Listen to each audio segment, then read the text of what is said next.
Hey there, friends. It's David D at PRM. I hope you had a wonderful Memorial Day weekend. Check this out. I just read this article from The Hill. The title of the article was "The Top 10 Democrats in the 2020 Race." Okay, let's go down the line and see who's in it.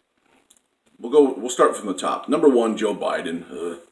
Number 2, Bernie Sanders. 3, Elizabeth Warren. 4, Kamala Harris. 5, Pete Buttigieg. 6, Beto O'Rourke. 7, Cory Booker. 8, Amy Klobuchar.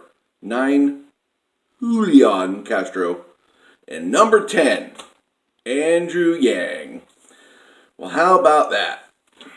He finally cracked a major publication's top 10 list. Okay, so that's awesome.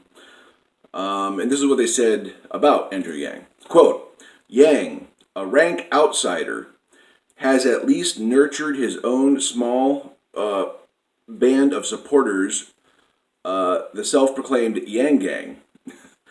Yang has an idiosyncratic approach for sure, boosting his profile by appearing on well-known podcasts rather than cable news, for example. But he does a lot of cable news, so that's weird. Okay. He has also bemoaned the power of big tech companies. He has suggested a new value-added tax on corporations, with the proceeds being dispensed as a universal basic income. It is virtually inconceivable that Yang will be the nominee. See what they did there? They do this with Bernie all the time. It's just, I'm so used to this crap. It is virtually inconceivable that Yang will be the nominee. But he has at least made some kind of imprint on a race where many others have barely even been noticed, which is kind of true in a way.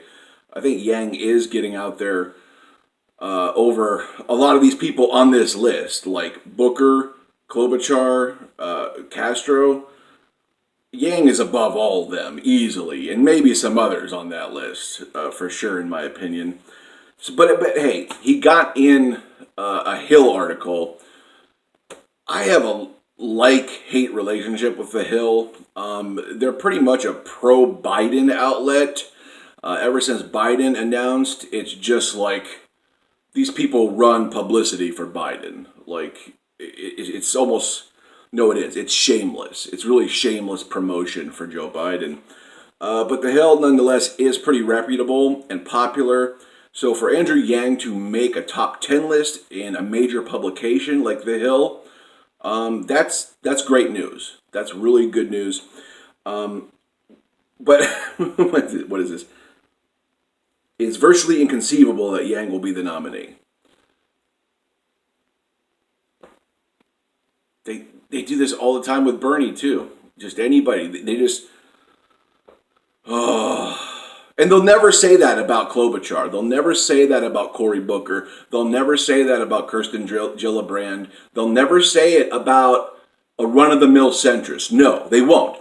They will say it about someone who's a populist. They will say it for someone who's a progressive. They will say it for anybody who represents the people the most.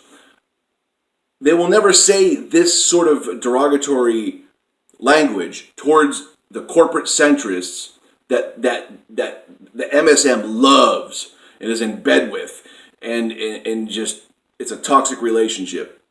No, they go after Andrew Yang, they go after Bernie Sanders, they go after Tulsi Gabbard, they go after the most populist people they can.